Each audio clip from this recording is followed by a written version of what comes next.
Bonjour, bonjour.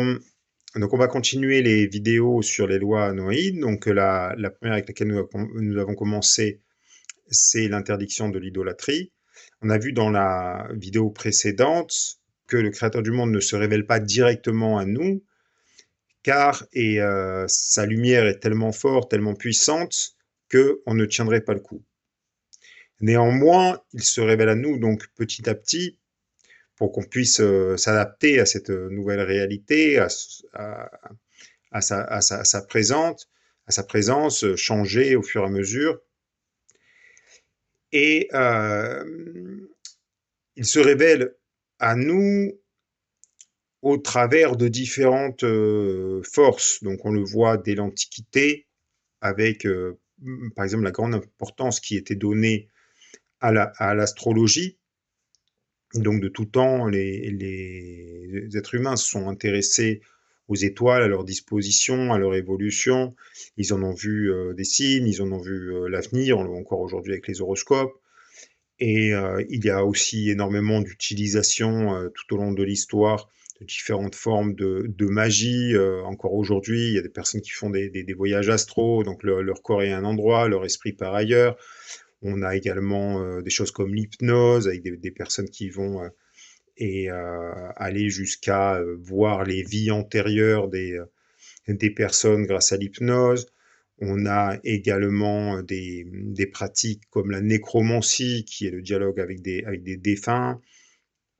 Et on a différentes formes de magie, la magie du sang, par exemple, avec des manipulations des fluides vitaux de l'être humain qui permettent de faire toutes sortes de choses. Voilà, c'est des choses qui sont encore utilisées aujourd'hui. Je ne rentrerai pas dans le détail parce que ça ne m'intéresse pas du tout et c'est en plus très dangereux.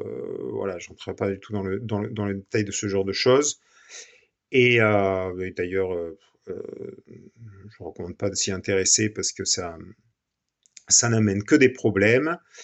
Et, euh, et donc, dans ces différentes forces, on a également les forces, par exemple, qui sont encore euh, présentes aujourd'hui, qui sont les forces de la nature, la science, qui est une évolution, on va dire, de la sagesse, la sagesse telle qu'on l'appelait dans l'Antiquité, et c'est ce qu'on appelle aujourd'hui la science. On a également le pouvoir des mots, le pouvoir de l'argent, et des tas de forces par lesquelles et, le maître du monde agit sur ce monde.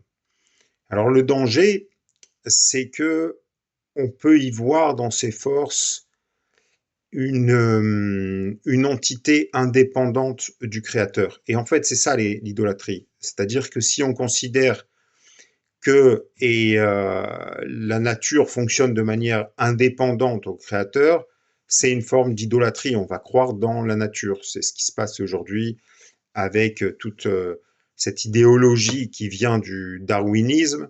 Le darwinisme étant le, cette théorie de l'évolution qui s'applique à tout, donc on va l'appliquer aux êtres humains, à l'économie, etc. C'est en fait la loi de la nature, donc la loi du plus fort appliquée à tout, du plus fort physiquement. On le voit aussi dans le pouvoir qu'ont les stars d'aujourd'hui, de la musique, du sport, qui vont déplacer des foules entières. Donc c'est le pouvoir de la musique, des mots et du corps. Et donc,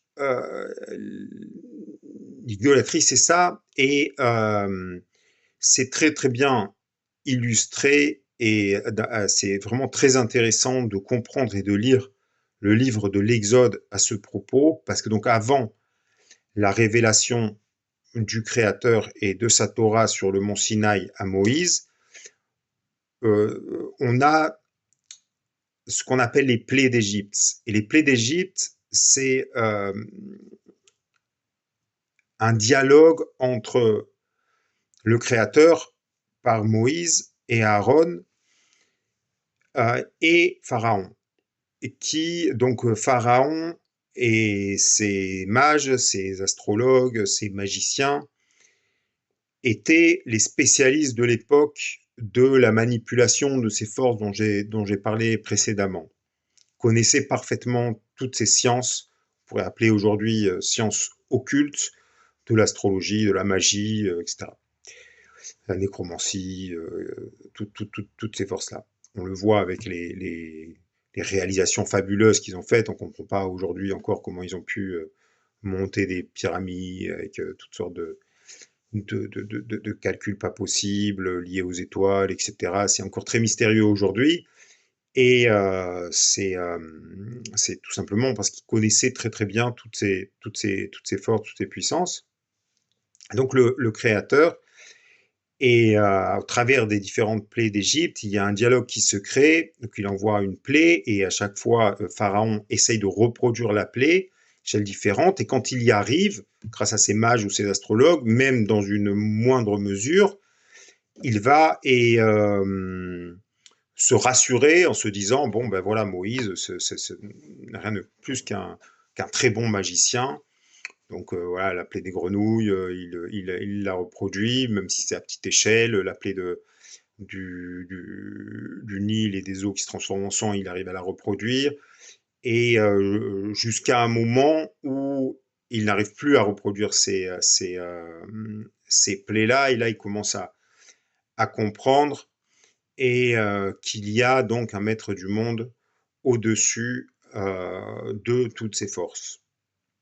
Donc tout ça pour dire que il faut se méfier au moment où on va croire dans quelque chose, que ce soit une idole, une personne qu'on va idolâtrer, ou bien, comme je l'ai dit tout à l'heure, la nature, ou bien une force qu'on va qualifier d'invisible, comme le culte des défunts, ou bien ces pratiques de sciences occultes qui sont les voyages astraux, etc.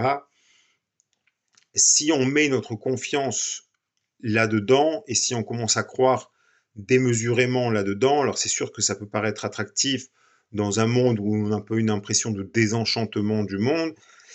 Voilà, on a tout d'un coup de la magie, on le voit avec le succès de séries comme Harry Potter ou de choses comme ça.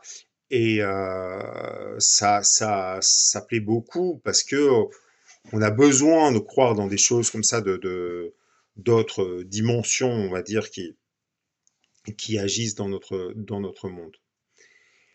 Et donc, pour cela, il est très important, encore une fois, de s'attacher à et s'approcher du Créateur par le moyen qu'il nous a donné pour s'approcher de lui, qui est sa Torah. Et donc, par sa Torah nous enseigne que ces forces dont j'ai parlé existent, mais qu'elles ne sont que des moyens, que lui, le Créateur, est au-dessus de ces forces-là. Voilà, ça c'est très important. On va continuer à le voir et avec, donc là on a parlé de sciences, on va dire un peu occultes, qui sont peut-être un peu moins pratiquées aujourd'hui, mais on en a encore aujourd'hui, et qui sont les sciences tout court, qui vont être les sciences, la technologie, le progrès, qui vont être un peu l'idolâtrie moderne, et qu'on va décrypter dans une prochaine vidéo, encore une fois sur l'idolâtrie. Voilà, voilà, merci de m'avoir écouté et à la prochaine.